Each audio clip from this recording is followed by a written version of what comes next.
हमारे एसएफआई के राज्य के नेता सतीश सुभाष जाखड़, हमारे पुराने साथी विजेंद्र लांबा, फूलजी बरबर साहब, तमाम अतिथिगण, इस कॉलेज के प्रोफेसरगण, प्यारे छात्र छात्राओं, प्रेस के बंधुओं, सबसे पहले तो मैं छात्रों को बधाई और शुभकामना देना चाहूंगा कि आपने फिर कोरोना के बाद छात्र संघ के चुनाव में एसएफआई को जिताया। मुझे एमएलए बनने के बाद भी 2 बार मौका मिल गया आपके कॉलेज में आने का। मैं सबसे पहले आपसे ये वादा करता हूं कि अभी 23 तारीख से विधानसभा शुरू हो रही है।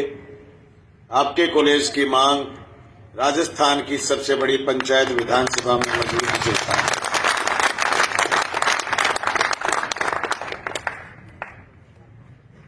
करत करत अभ्यास जड़मती होत सुजान। मैं तो लड़ लड़ की सीख्या, मारखने क्या हो ज्ञान हो। ज्ञान तो लोगां के कन्ने बैठा हूं, लोगां की बात सुनाऊं, लोगां की लिखेड़ी किताब पढ़ाऊं और फिर मैंने संघर्ष में लागू कराऊं आए हुए। जिसो भी है वो आपा तो सारी जगह बता ही दिया, छुपा के भी को रखा, अगले के मुंह पर ही कह दिया। कह दिया भाई जी कॉलेज तो थे खोल जाए, बहुत बढ़िया बात, कॉलेज खोल दिया 150 ज्यादा, पर आप कमेटी सी के बना दी थे। कॉलेज चला सी गुणे सरकार ने चलाना है। आप बात में विधानसभा पीछे भी कही, अब आगे भी कहूंगा। मैं बात खातर कहूंगा कि अभी उद्घोषक साथी कहो कि भी गावड़िया जी मदद की घोषणा कर दी और बहुत बड़ो दिल है, कोई आदमी आपकी कमाईयों कहीं मदद की मत रखे, लेकिन ये आखिरी मदद नहीं हो सकती। पढ़ाई के लिए व्यवस्थाएं सरकार को ही देनी पड़ेंगी।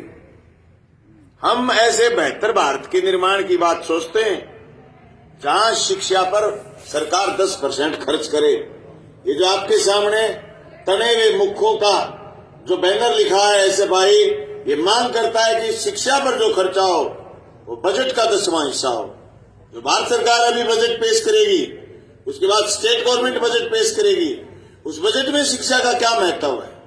आज अखबार में खबर आई कि साहब जो अंग्रेजी माध्यम स्कूल खुले हैं राजस्थान में, उनमें नौकरी की अपॉर्चुनिटी राजस्थान के छोरे छोरियों को नहीं मिलने वाली, बाहर के बच्चे लगेंगे, क्योंकि हम यहाँ अंग्रेजी में बहुत बैक हैं, हम बहुत पीछे हैं। हमारा बेहतर भविष्य कैसे हो, इस बात के लिए जरूरी है कि हम बेहतर करने के प्रयास करें और बेहतर करने के लिए लड़ाई लड़ें। हमें ऐसे भाई नहीं सिखाया। अभी आप कह रहे हैं कि आप विधानसभा में मजबूती से बोलते हैं, नहीं, एमएलए तो 200 चुन के आते हैं, वो अपने क्षेत्र में खूब बोल बोल के और बोलने वाले लोगों से अच्छे तरीके से जीत के आते हैं, इसलिए अच्छे से भी जीत के आते हैं। लेकिन हमें ऐसे भाई ने जो सिखाया वो ये सिखाया कि हर विद्यार्थी को शिक्षा मिले और हर विद्यार्थी नौजवान को रोजगार मिले। इस बात के लिए हम लड़े।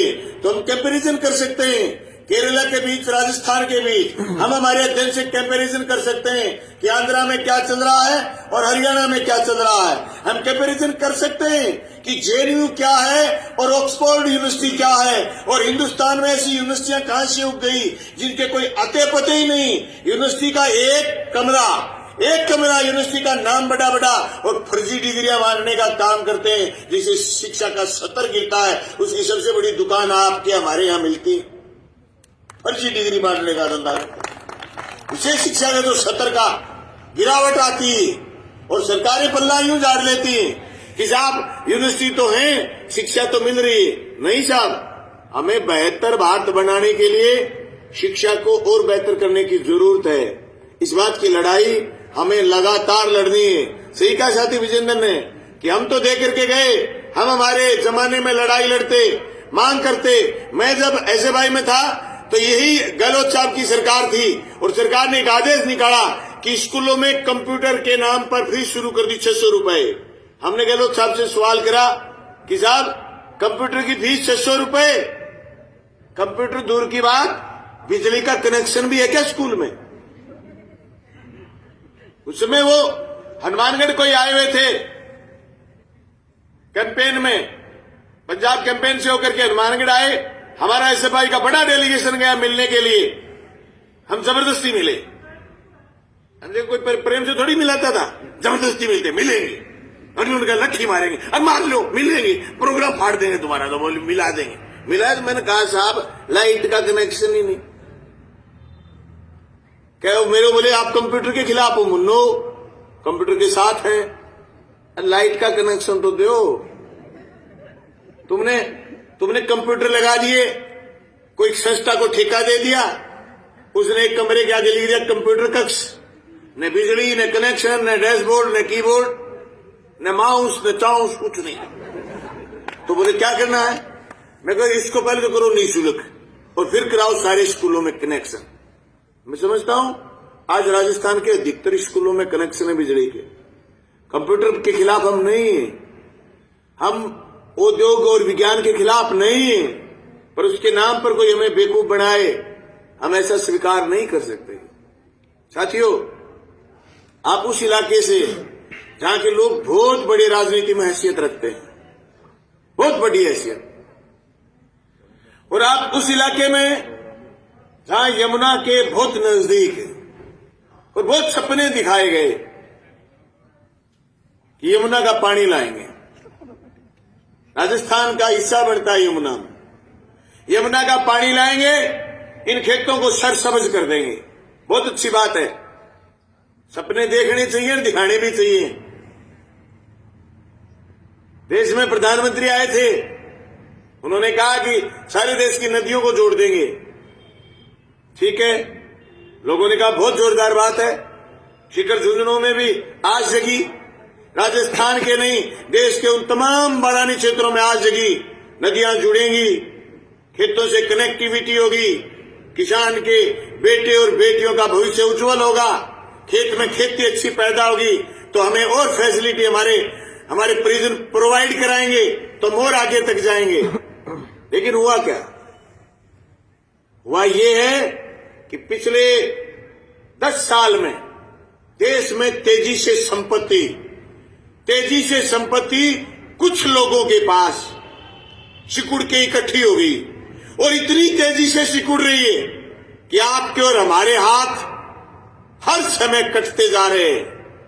हम चाहे कितने जोरदार भाषण दें, हमारे यहां राजस्थान में हो रहा है, स्कूल कर्मोन्नत हो रहे, कॉलेज खुल रहे, लेकिन कहीं न कहीं पूरे देश की हम बात करें तो बहुत तेजी के साथ निजीकरण, शिक्षा से लेकर के रोजगार से लेकर के सड़क, बिजली, पानी, हर क्षेत्र में तेजी से निजीकरण है, जो आने वाले समय में हमारा ये मौत है।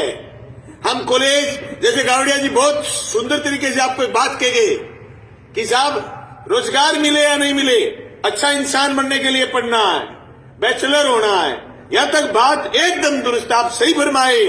लेकिन इससे आगे बैचलर के बाद जब आप मैरिड हो जाएंगे तब फिर बायो बोल जैसी फिर चाहिए काम है नहीं, सिकुड़ गया साहब। उसकी व्यवस्था कैसे होगी? कौन लड़ेगा? कौन करेगा बात?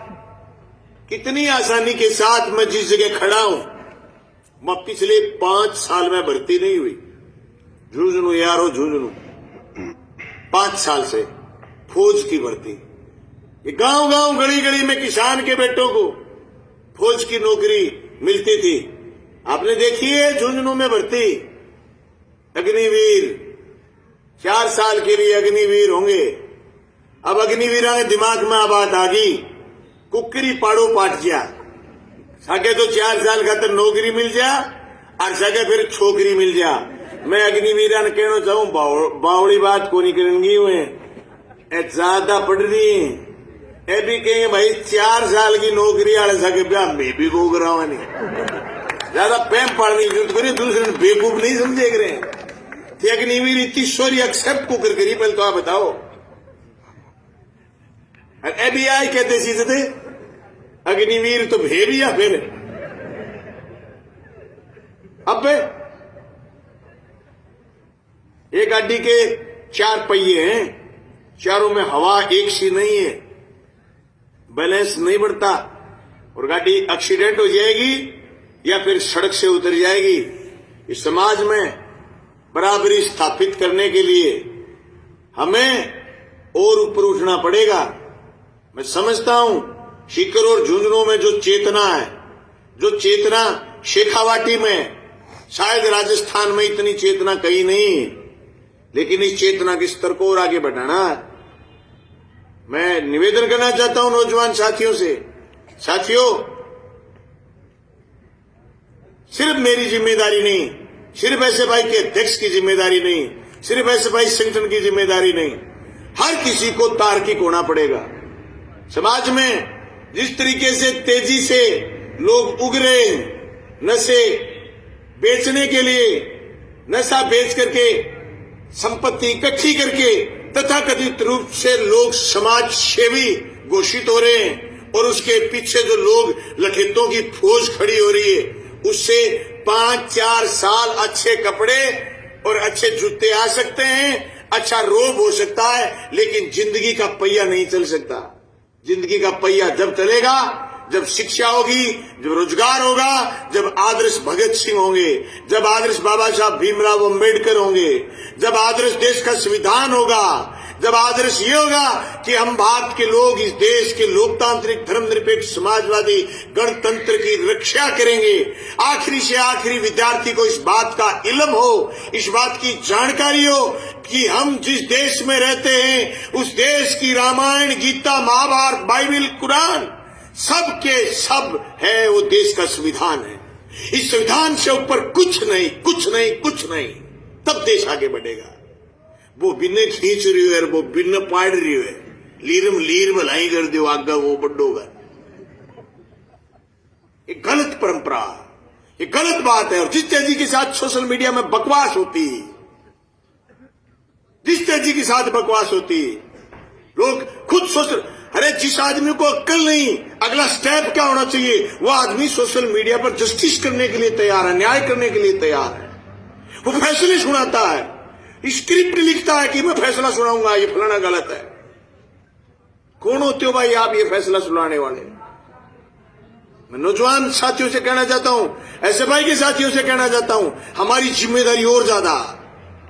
हम जो लोग समझते हैं, संविधान की वैल्यू समझते हैं, हम समाजवाद की बात समझते हैं, हम धर्मनिरपेक्षता की बात समझते हैं, तो हमारा जिम्मेदारी और ज्यादा है। हम और ताकत के साथ काम करें और हिम्मत के साथ काम करें। मैं एक एक साथी से, चाहे पंकज गुर्जर हो चाहे दूसरे साथी हो, सबसे कहना चाहता हूं, और ज्यादा गंभीरता से पढ़ना है, और ज्यादा हर विद्यार्थी तक पहुंच करनी है, हर स्कूल में जाकर के बताना है, शिक्षा और संघर्ष के नारे को मजबूत करना।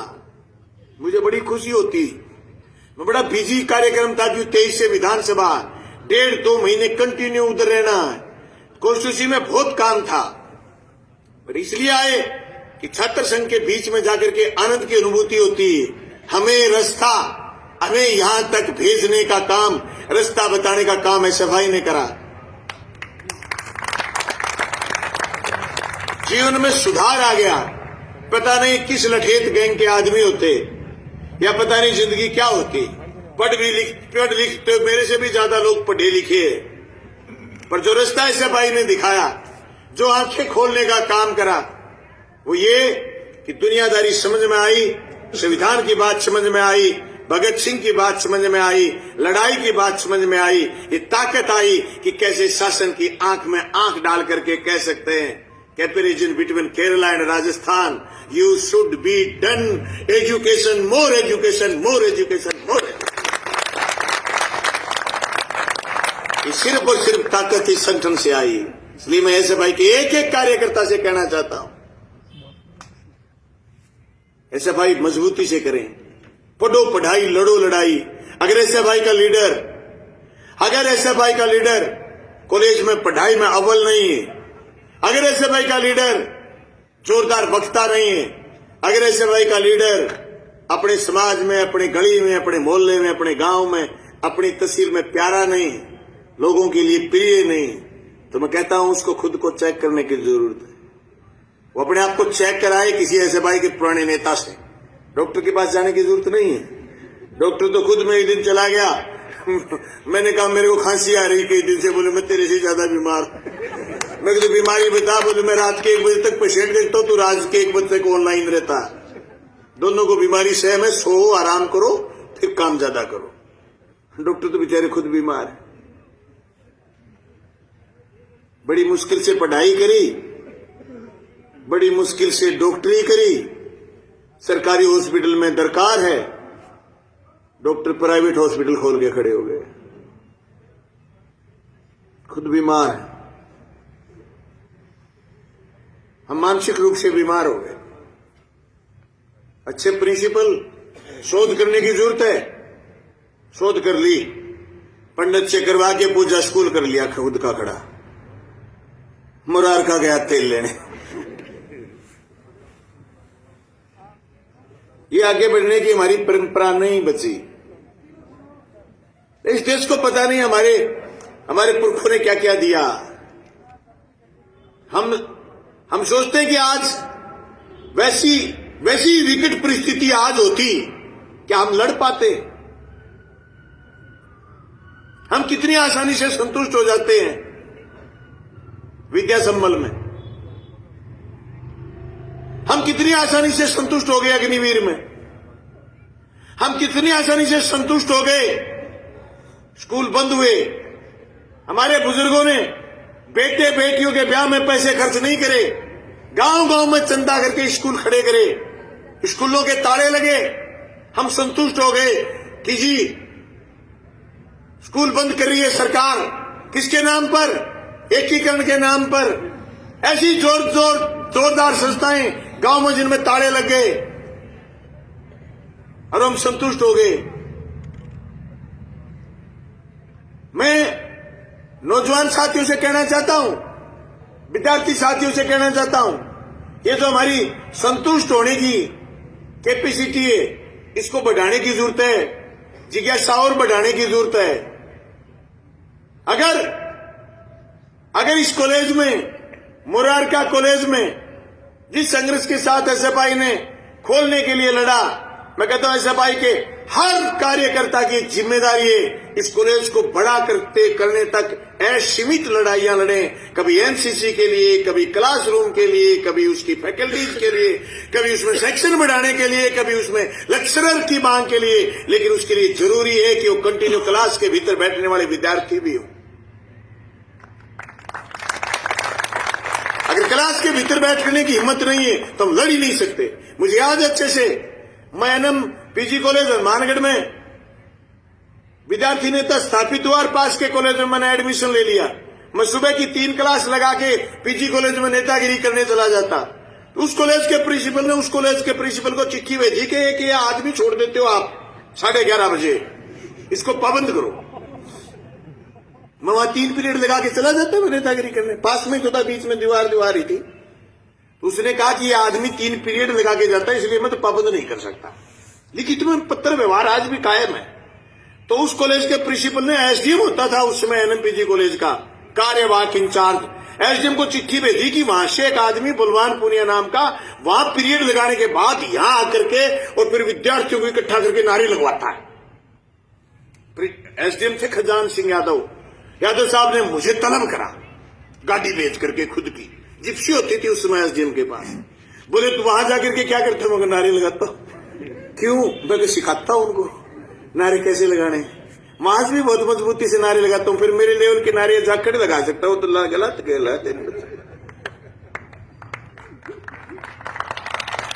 मैं कल गया था किसानों की मीटिंग में नौर, मैंने पीछे के नारे दिए, कई लोगों के गले बैठ गए।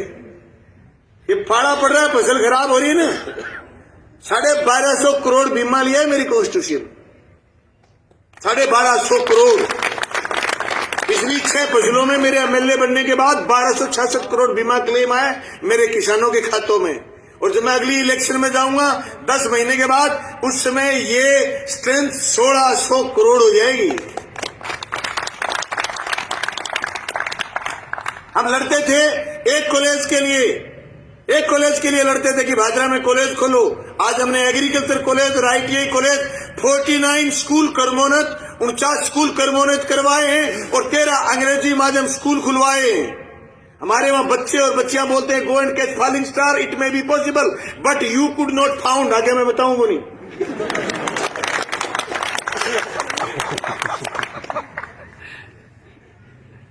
मुंसरी गांव में गया मैं, बच्चों ने स्वागत करा अंग्रेजी पोइम बोल करके। मां किस्म जैसे विजेंद्र कह रहा था कि मुरारका में आकर के दिल खुश हो जाता है। दिल खुश हो गया कि हम लड़े और हम जीते और हमने इस तहसील को कुछ दिया। इसी तरीके से मैं कहना चाहता हूं, हर एसएफआई का कार्यकर्ता ऐसा कर सकता। यूं ही थोड़ी हो जाता है कि साहब आप पहली बार विधानसभा में गए और आपको राजस्थान जाने। मैं गया हूं जितेंद्र मेघवाल की, जब मूछ रखने से किसी ने हत्या कर दी, मैं उसके घर गया। मैंने पाली जिले में देखा कि ये गोंडवाड़ में है क्या जातिवाद। मैंने सीएम को चिट्ठी लिखी, अभी विधानसभा में डिस्कशन करूंगा उस चिट्ठी पर। फिर मैं गया दोबारा, जालोर में मटकी का प्रकरण आया। आरएसएस के पाठ्यक्रम के पहले पेज पर लिखा कि वामपंथी रंग दिया जा रहा है मटकी को। मैं आज कह के जाना चाहता हूं आपके बीच में, उस इलाके का नाम है गोंडवाड़। गोंडवाड़ में एक भी 12वीं तक के स्कूल में मिड डे मील में एससी की महिला काम नहीं करती। मुझसे मीडिया वालों ने पूछा कि क्या वहां मटकी को लेकर के इश्यू था। मैंने कहा मैं पास नहीं था, पर मैं मेरी आंखों से देख के वो ये है कि गोंडवाड़ के इलाके में एक भी महिला मिड डे मील में एससी की नहीं है। सड़ांध आती है ऐसे समाज पर, बदबू मार रहा है समाज। संविधान ने कहा है अस्पृश्यता पाप है, आज भी कायम है। बताओ किसको गुस्सा आता है? और उस गुस्से का सॉल्यूशन क्या है? उस गुस्से का सॉल्यूशन ये है कि हम जहां भी खड़े हों, हमारे व्यवहार में छुआछूत खत्म हो, ऊंच नीच का भेदभाव खत्म हो। आदमी बड़े भाषण देने से, बड़ा पद प्राप्त करने से नहीं हो जाता। उसके विचार क्या हैं? जहां नहरी इलाका आया, जहां नहरें आई, वहां समाज से छुआछूत खत्म हुई, काम के रिलेशन से। खेतिहर मजदूर और जमींदार के बीच फासला खत्म हो गया छुआछूत का। आज भी राजस्थान में ये चीज कायम है। अगर किसी को प्रेम है झुंझुनू से, अगर किसी को प्रेम है राजस्थान से, तो हमारे माथे पर कलंक है गोंडवाड़ का वो जातिवाद। आई कैन फील, महसूस कर सकते हैं कि हमें कोई केरला में कह सकता है कि आपके यहां क्या इतना जातिवाद है? क्या आपके वहां अनटचेबल पीपल हैं? ऐसे लोग हैं जिनको आप छू नहीं सकते, या आप उनको छू लें या वो आपको छू ले तो आप खत्म हो जाओ। मुझे सवाल करा गया एक ऑल इंडिया कॉन्फ्रेंस केरला में कि क्या राजस्थान में आज भी अनटचेबल पीपल हैं? शर्म आती है हमें जब हमसे कोई हमारे राजस्थान के बारे में सवाल करे। इसका उत्तर सिर्फ सरकारों के पास नहीं, हम सब लोगों के पास है। इसका उत्तर समाजवाद है, इसका उत्तर स्वाधीनता है, इसका उत्तर जनवाद है। इसलिए इंडिपेंडेंस, डेमोक्रेसी, सोशलिज्म जिंदाबाद है। मैं इसलिए कह रहा था कि हमारी गुत्थियां सुलझाने का काम करा संगठन ने, जीवन जीने का अदब आया। मेरे 4 गनमैन हैं, 3 एससी के, भाई की तरह रखता हूं। ये समझ, ये अक्ल इसलिए आई कि मैं एसएफआई से हूं। मेरे बाद मेरे भादरा में ऑफिस का इंचार्ज रोहतास सोलंकी पिछले 15 साल से। उसकी वजह ये कि समझ उस एसएफआई से आई। ऊंच नीच का भेदभाव मिटाते हुए हम समाज के विकास के लिए लड़ें, तब हम आगे बढ़ेंगे। मैं सम्मानीय प्रिंसिपल साहब और तमाम स्टाफ से कहना चाहता हूं, जिस तरीके से प्रदेश में माहौल है, मैं आपसे एक चीज का वादा चाहता हूं कि आप अपने कॉलेज की लाइब्रेरी की स्ट्रेंथ बढ़ाओ। ज्यादा से ज्यादा बच्चों से अपील करो कि आप फोन भी चलाओ, आप आनंद भी लीजिए, आप घूमिए फिरिए, लेकिन 1 घंटे लाइब्रेरी भी बैठिए, पढ़िए उन लोगों को जो हमें यहां तक लेकर के आए हैं। मनुष्य की उत्पत्ति से मनुष्य के विकास तक, बेल बटन से जीन तक हम पहुंचे हैं। ये दौर आया है, इस दौर को लाने वाले लोगों को पढ़िए, आगे कैसे बढ़े। आप सब लोगों ने मुझे बड़ा प्रेम से सुना, आपका धन्यवाद। देरी से आने के लिए क्षमा चाहूंगा। हम फिर मिलेंगे किसी न किसी कार्यक्रम में या फिर राजस्थान की विधानसभा में आपकी आवाज को उठाते हुए ये महसूस करना कि मैं मोररका में खड़ा ही आपकी आवाज उठा रहा हूं। एक बार फिर छात्र संघ के अध्यक्ष, महासचिव, उपाध्यक्ष को ढेर सारी शुभकामनाएं। धन्यवाद कि आप कॉलेज में चुनाव जीते। एक बार फिर तमाम छात्र छात्राओं का धन्यवाद कि उन्होंने फिर ऐसे भाई को जिताया, हमें यहां बोलने का मौका दिया। Salute, thank you.